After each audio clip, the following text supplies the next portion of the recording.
أعوذ بالله من الشيطان الرجيم. بسم الله الرحمن الرحيم.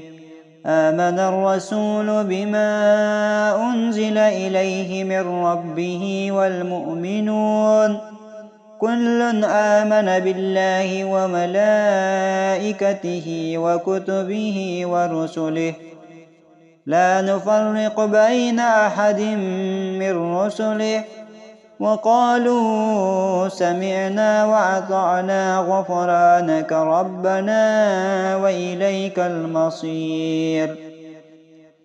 لا يكلف الله نفسا إلا وسعها لها ما كسبت وعليها ما اكتسبت ربنا لا تؤاخذنا إن نسينا أو أخطأنا ربنا ولا تحمل علينا إصرا كما حملته على الذين من قبلنا ربنا ولا تحملنا ما لا طاقة لنا به واعف عنا واغفر لنا وارحمنا أنت مولانا فانصرنا على القوم الكافرين.